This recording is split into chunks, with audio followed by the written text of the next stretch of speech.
Hello students. आज हम अपने ग्राफ के टॉपिक को कंटिन्यू करेंगे। लास्ट क्लास तक हम लोग डिस्प्लेसमेंट टाइम या फिर पोजीशन टाइम ग्राफ को कर रहे थे। ठीक है, पोजीशन टाइम ग्राफ कहना ज़्यादा एक्यूरेट है, कई बार कह चुका हूँ, क्योंकि change of position is known as displacement. और वेरियस डिस्प्लेसमेंट को अगर हम सिर्फ ऐड करें मैग्नीट्यूड वाइज तो वो डिस्टेंस दे देता है। अगली टर्म है हमारा वेलोसिटी टाइम ग्राफ। इस ग्राफ से हमें क्या क्या चीज़ें मिलती हैं। अगेन बेटा वही कंसेप्ट पे याद करो, डिफरेंशिएशन, इंटीग्रेशन। ठीक है, तो अगर हम देखें वेलोसिटी का टाइम के साथ डिफरेंशिएशन कर दें, मतलब जो रेफरेंस एक्सिस है इसके साथ डिफरेंशिएट कर दें, और अगर रेफरेंस एक्सिस के साथ इसका इंटीग्रेशन कर दें तो क्या क्या मिलता है। अगर रेफरेंस एक्सिस के साथ डिफरेंशिएशन कर दिया जाए, एग्जांपल के लिए ज़रा समझना है, हमारी रेफरेंस एक्सिस हमेशा टाइम एक्सिस रहने वाली है। तो देखिएगा, रेफरेंस एक्सिस इज टाइम, तो वेलोसिटी का टाइम के रिस्पेक्ट में डिफरेंशिएशन करें तो क्या मिलता है, एक्सेलरेशन। तो जो ये ग्राफ है हमारा, इस ग्राफ का स्लोप जो है, क्योंकि बताया था ना differentiation provides the slope, slope जो है वो हमें क्या देगा, एक्सेलरेशन। अब वेलोसिटी का टाइम के साथ इंटीग्रेशन कर दो। ठीक है, तो देखिए ज़रा, वी डी टी जो है आपका, वेलोसिटी का टाइम के साथ इंटीग्रेशन करो तो इंटीग्रेशन लोअर ऑर्डर पे लेके जाता है, तो वेलोसिटी से लोअर होता है डिस्प्लेसमेंट। ठीक है, चेंज ऑफ पोजीशन, ये आपका जो आ गया पोजीशन आ गया, ऐसे ऐसे चेंज इन पोजीशन का आ जाएगा, मतलब डिस्प्लेसमेंट मिलेगा। ठीक है, तो इंटीग्रेशन क्या रिप्रेजेंट करता है, हमेशा area between the graph and reference axis, जो कि यहाँ पर टाइम एक्सिस होगी। तो दोनों चीज़ें देखो आपको धीरे धीरे समझ में आती चलेंगी कि कब स्लोप निकालना है, मतलब क्या चीज़ पूछ रहा है क्वेश्चन में। ये थोड़ी बोलेगा कि इसमें स्लोप क्या रिप्रेजेंट, वो कहेगा डिटरमाइन द एक्सेलरेशन, तो आपको स्लोप निकालना है कि एरिया, वो वहाँ से समझ में आएगा। डिटरमाइन द डिस्प्लेसमेंट, तो वो ऑर्डर याद रखिएगा, हमारा जो था डिस्प्लेसमेंट का डिफरेंशिएशन किया तो मिलेगी वेलोसिटी, वेलोसिटी का डिफरेंशिएशन किया तो मिलेगा एक्सेलरेशन, एक्सेलरेशन का डिफरेंशिएशन किया तो मिलेगा जर्क। इसके रिवर्स ऑर्डर पे आ जाते हैं। ठीक है, रिवर्स ऑर्डर ये कहता है ठीक है, रिवर्स कहता है जर्क का इंटीग्रेशन करा तो मिलेगा एक्सेलरेशन। ठीक है, एक्सेलरेशन का इंटीग्रेशन करा, एक्सेलरेशन का इंटीग्रेशन करा तो मिलेगी वेलोसिटी, वेलोसिटी का इंटीग्रेशन करा तो मिलेगा आपको डिस्प्लेसमेंट। ये है आपका कॉन्सेप्ट। ठीक है, ये है आपका पूरा का पूरा कंसेप्ट। तो आपको बस ये ऑर्डर याद रखना है, फॉरवर्ड जा रहे हो तो आपको डिफरेंशिएशन करना पड़ रहा है, मतलब ग्राफ का स्लोप, रिवर्स ऑर्डर में आ रहे हो मतलब इंटीग्रेशन करना पड़ रहा है, इसका मतलब area between the graph and the time axis. Reference axis जो हमको ग्राफ्स पढ़ने वाले हैं सभी में आपको टाइम एक्सेस ही मिलेगी।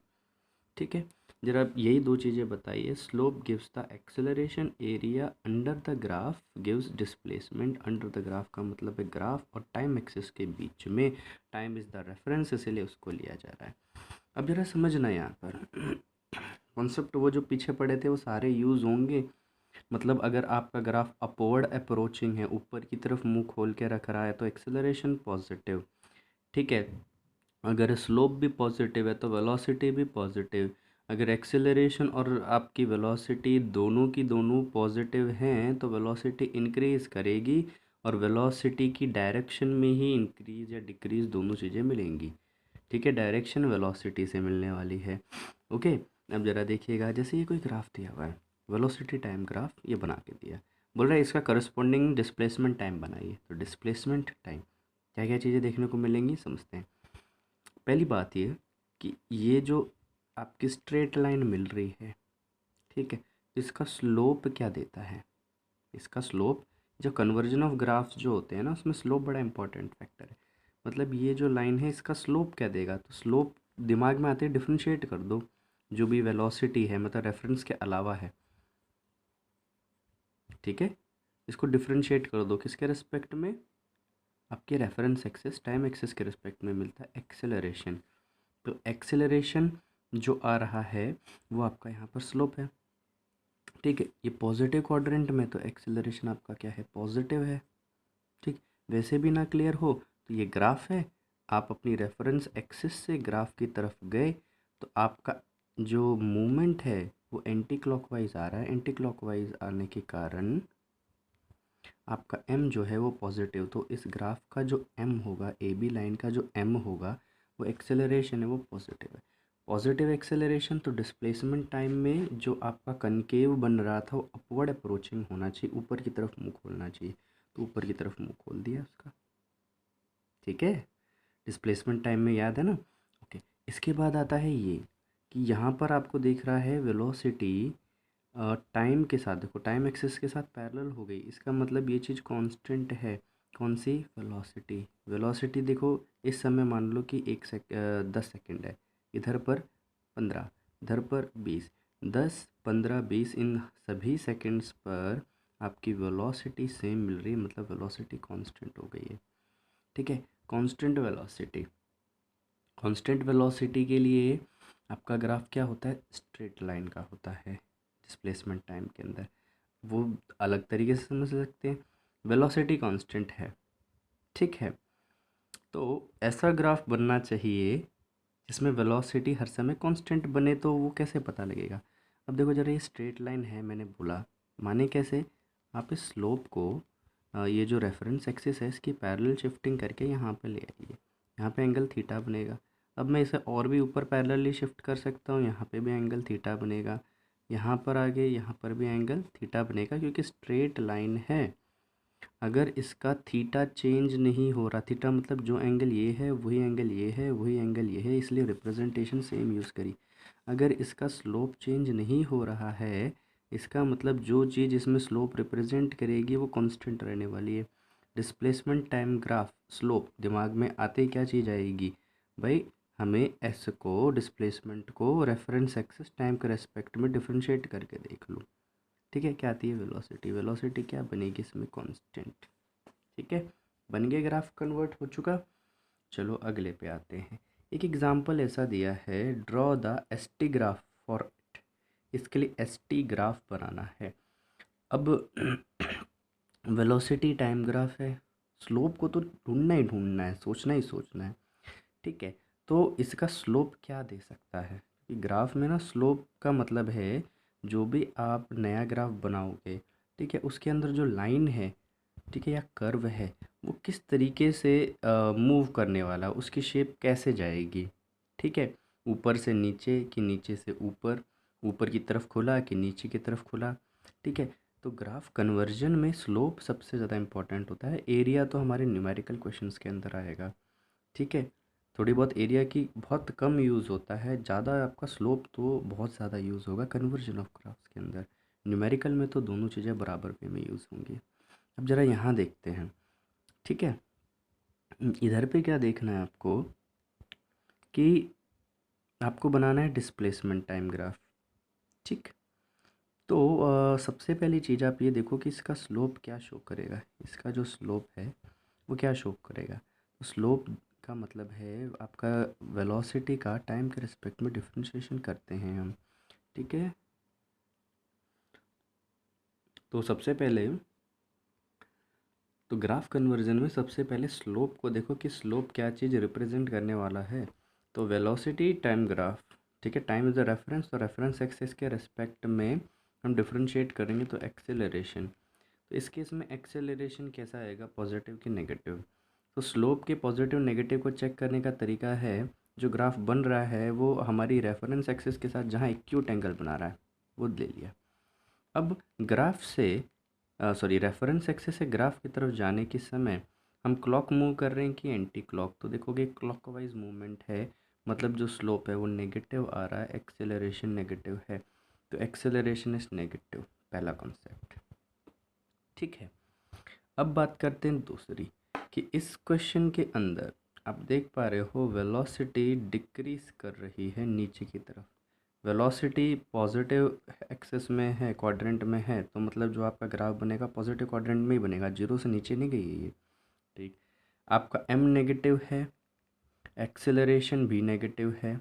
ठीक है, तो m नेगेटिव, एक्सेलरेशन नेगेटिव, हमें इन दो को देखना होता है। वेलोसिटी पॉजिटिव, एक्सेलरेशन नेगेटिव, इसका मतलब ये समझ में आता है वेलोसिटी क्या हो रही है, डिक्रीज हो रही है। वो वैसे यहाँ देख के भी समझ में आ रहा है। वैसे वो पीछे बताया था ना मैंने, एक्सेलरेशन और वेलोसिटी अगर इन दो के साइन अपोजिट हों तो वेलोसिटी डिक्रीज़ करेगी, और डिक्रीज़ करने की डायरेक्शन वेलोसिटी की डायरेक्शन ही होगी। ठीक है, वेलोसिटी जो डिक्रीज़ कर रही है वो पॉजिटिव क्वाड्रेंट के अंदर डिक्रीज़ कर रही है। ठीक, अब ज़रा देखते हैं इसको कैसे बनाया जाएगा। तो पहली चीज़ आपको एक्सेलरेशन से मिलेगी।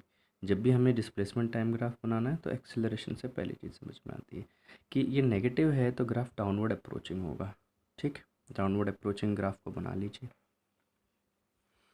अब और क्या चीज़ देखनी है, वेलोसिटी डिक्रीज कर रही है, तो जो ग्राफ बना है ना, इसको रेफरेंस एक्सिस से एक बार इसका स्लोप चेक कर लीजिए।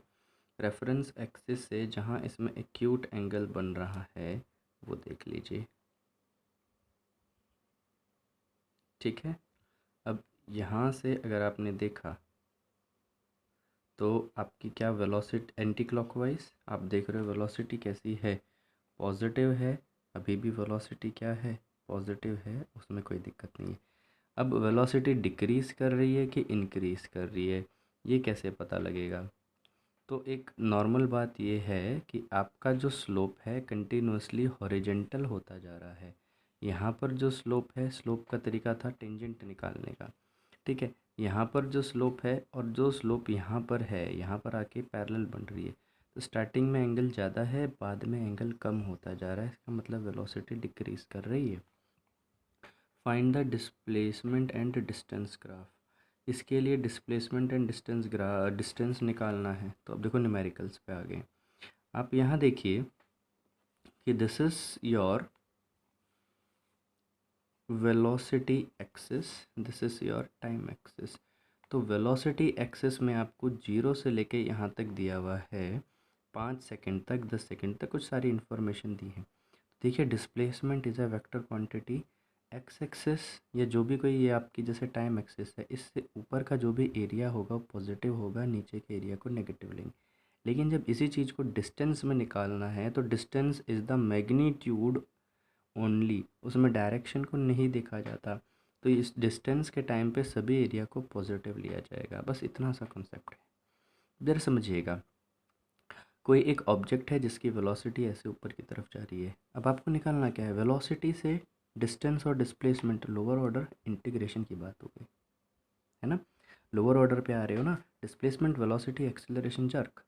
अब आप क्या हो रहे हैं, वेलोसिटी से डिस्प्लेसमेंट पे आ रहे हो, लोअर ऑर्डर पे आ रहे हो। तो जो ये ग्राफ है ये टाइम एक्सिस के साथ ठीक जो एरिया बनाएगा। तो हम क्या करते थे, यहाँ टाइम एक्सिस जो ग्राफ है इसके एक एंड तो ऑलरेडी टाइम एक्सिस से जुड़ा हुआ है, दूसरे एंड से एक ऐसी परपेंडिकुलर ड्रॉप करेंगे जो टाइम एक्सिस को 90 डिग्री पे कट करे। तो ये एक ट्रायंगल बनेगा, इसका एरिया निकाल ले, half base into height. Half base is 0 to 5 मतलब 5, हाइट इज 10। ठीक, सिमिलरली इसकी बात करेंगे तो इसके केस में भी जो आपका ट्रायंगल का एरिया होगा वो लिया जाएगा, लेकिन डिस्प्लेसमेंट ले रहे हैं तो ऊपर का एरिया पॉजिटिव, नीचे वाला एरिया नेगेटिव। पुट करोगे ये एग्जैक्टली सेम वैल्यूज़ हैं, ज़ीरो डिस्प्लेसमेंट हो जाएगा। ठीक, डिस्टेंस की बात करें तो डिस्टेंस में हम सिर्फ मैग्नीट्यूड की बात करते हैं, तो डायरेक्शन की वजह से आने वाला पॉजिटिव नेगेटिव नहीं लिया जाएगा, सारी की सारी क्वांटिटी पॉजिटिव ली जाएगी। तो जो एरिया आपका आ रहा है ये भी पॉजिटिव होगा, एरिया ऑफ ए ट्राइंगल। और नीचे वाला एरिया ऑफ ए ट्राइंगल अगर जब हम डिस्टेंस की बात करेंगे तो वो उस समय भी पॉजिटिव लिया जाएगा, मैग्नीट्यूड की टर्म में लिया जाएगा। सो इट इज़ 50 मीटर्स आपका आंसर आ जाएगा। अगला क्वेश्चन को समझते हैं। Draw the corresponding S T graph. आपको ऐसे ना वेलोसिटी टाइम ग्राफ दिया है, देखो इस बार वेलोसिटी से एक्सीलरेशन पे जाना है। ठीक है, तो एक्चुअल में ये होता है हायर से लोअर पे स्लोप का ज़्यादा यूज़ होता है, लोअर से हायर पे हमें एरिया की भी ज़रूरत पड़ती है। ठीक है, अब ज़रा इस ग्राफ के अंदर बात करते हैं, वेलोसिटी टाइम ग्राफ। ठीक, वेलोसिटी टाइम ग्राफ के अंदर हमें जो जो इन्फॉर्मेशन दी है इसके बेस में डिस्प्लेसमेंट बनाना है। तो देखिए कांस्टेंट वेलोसिटी, वेलोसिटी कांस्टेंट है कहाँ से, आपकी 0 से लेके 5 सेकंड तक। तो ग्राफ पे हमने यहाँ तक ड्रॉ करा। वेलोसिटी कांस्टेंट, पॉजिटिव क्वाड्रेंट में कांस्टेंट वेलोसिटी के लिए जो लाइन बनानी है, तो कांस्टेंट वेलोसिटी के लिए जब लाइन बनेगी वो एक स्ट्रेट लाइन होगी। अब ये स्ट्रेट लाइन ऐसे बने कि ऊपर से नीचे बने, तो आप देख लीजिए जिसमें स्लोप पॉजिटिव होगा उसी में वेलोसिटी पॉजिटिव बन सकती है। ठीक है, तो आप यहाँ से ग्राफ हमारी टाइम एक्सिस के ग्राफ से टाइम एक्सिस से जब ग्राफ की तरफ जाते हैं तो एंटी क्लॉकवाइज मूवमेंट होता है, इसका मतलब ये पॉजिटिव स्लोप है। अब ये कांस्टेंट है कि नहीं, यहाँ पर आपका एंगल थीटा है, थोड़ा और आगे ऊपर इसके पैरेलल शिफ्टिंग करें टाइम एक्सिस की तो एंगल थीटा ही आएगा, मतलब ये स्लोप कांस्टेंट है। उसके बाद 5 सेकंड से लेकर 10 सेकंड तक वेलोसिटी 0 है। वेलोसिटी 0 होने का मतलब जो ऑब्जेक्ट था वो जहाँ था वहीं रुक गया 5 सेकंड के लिए, मतलब 5 से लेकर 10 सेकंड तक ऑब्जेक्ट मान लो 10 मीटर की पोजीशन पे था तो वो 10 मीटर की पोजीशन पर ही रुका हुआ है। उसके बाद 10 से 15 सेकंड के बाद, 10 से 15 सेकंड के बाद जो देखें यहाँ पे जो वेलोसिटी है वो -2 के बराबर हो गई। तो वेलोसिटी -2 के बराबर कैसे हुई उसको देखते हैं। आपका जो यहाँ से अब स्लोप है वो कुछ ऐसा होना चाहिए जिसमें वैल्यू नेगेटिव बन सके, मतलब है तो कांस्टेंट वेलोसिटी कांस्टेंट है, उसमें कोई दिक्कत नहीं, बट ये जो वेलोसिटी नेगेटिव आएगी। अब देखिए कांस्टेंट वेलोसिटी मतलब स्ट्रेट लाइन ऊपर बनाए कि नीचे बनाए, ऊपर अगर बनाते तो यहाँ पे पैरेलल शिफ्टिंग करते और जब हम ग्राफ टाइम एक्सिस से ग्राफ की तरफ मूव करेंगे तो एंटी क्लॉकवाइज है वो पॉजिटिव हो जाएगा, तो इसका मतलब नीचे की तरफ आएंगे तो टाइम एक्सिस से ग्राफ की तरफ आएंगे तो हमारा मूवमेंट क्लॉकवाइज होगा। ठीक है, वैसे पॉजिटिव स्लोप अपवर्ड अप्रोचिंग ऐसा होता है, नेगेटिव स्लोप डाउनवर्ड अप्रोचिंग ऐसा होता है। ये आपका पॉजिटिव स्लोप बनता है स्ट्रेट लाइन में, ये नेगेटिव स्लोप होता है। This is positive slope, this one is negative slope. ठीक है, अब ये यहाँ से यहाँ तक क्या ये चीज़ 2 मीटर पर सेकंड की वेलोसिटी को रिप्रेजेंट कर भी रहा है कि नहीं, तो आपको ध्यान होगा डिस्प्लेसमेंट टाइम ग्राफ। ठीक है, अगर ये चीज़ 2 मीटर पर सेकंड के बराबर आनी चाहिए तो डिस्प्लेसमेंट टाइम ग्राफ का स्लोप देखें, स्लोप होगा ds/dt। ठीक है, ds/dt, तो देखिए ज़रा slope is equal to ds/dt, क्योंकि ये चेंज थोड़ा बड़ा है तो ΔS/ΔT। तो डिस्प्लेसमेंट में कितने का चेंज हुआ, 0 से 5 सेकंड की अगर बात करें तो ठीक है, ये तो 5 - 0 टाइम तो यही है। ठीक है, जब टाइम 5 था उस समय डिस्प्लेसमेंट कितना है 10, जिस समय टाइम 0 है उस समय डिस्प्लेसमेंट कितना है 0, तो 10/5 आंसर इज़ +2। देख लीजिए यहाँ से यहाँ आपकी जो स्पीड आ रही है, वेलोसिटी आ रही है +2 मीटर पर सेकंड ही आ रही है। अगली बात देखते हैं इधर से इधर की तरफ, ये वाला। ठीक है, उसके लिए देखें तो स्लोप, मैं इसकी बात कर रहा हूँ डाउनवर्ड अप्रोचिंग केस में, वो होगा वेलोसिटी के बराबर। ठीक है, it is always in case of displacement time ds/dt, क्योंकि चेंज थोड़ा बड़ा है तो ΔS/ΔT ले लेंगे। ठीक है, तो फाइनली टाइम कितना है 15 और ये 10, तो 15 सेकेंड्स पे इसका डिस्प्लेसमेंट क्या है या फिर क्या इसकी पोजीशन क्या है, 15 सेकेंड की पोजीशन क्या है 0, और जब 10 सेकेंड पे ऑब्जेक्ट की पोजीशन कहाँ थी 10 पर। ठीक है, तो what is the answer, -10 divided by 5 -2 meter per second, तो नेगेटिव आ रही है। और यहाँ की बात करें तो यहाँ पे जो चेंज होगा 5 से 10 पर जो चेंज है, देखो टाइम तो ठीक, तो 10 सेकेंड पर भी जो आपकी पोजीशन है वो 10 है, 5 सेकेंड पे भी पोजीशन 10 है, तो डिस्प्लेसमेंट क्या हुआ 0, वेलोसिटी भी 0 आ जाएगी। नाउ अगला जो टर्म है हमारी एक्सेलरेशन टाइम ग्राफ, इसका जो स्लोप है वो जर्क रिप्रेजेंट करता है, बस इतना ही जानिए, और इसकी ऐसा यूनिट होती है मीटर पर सेकंड क्यूब। इसमें इंपॉर्टेंट बात यह है कि ये जो एक्सेलरेशन टाइम ग्राफ से जो क्वेश्चन बनेंगे वो आएंगे एरिया रिलेटेड, कि आपको एक्सेलरेशन टाइम ग्राफ दे देगा और कहेगा कि calculate the change in velocity and what does it's area gives, it's area provides the change in velocity. Velocity के चेंज को प्रोवाइड करता है। ठीक है,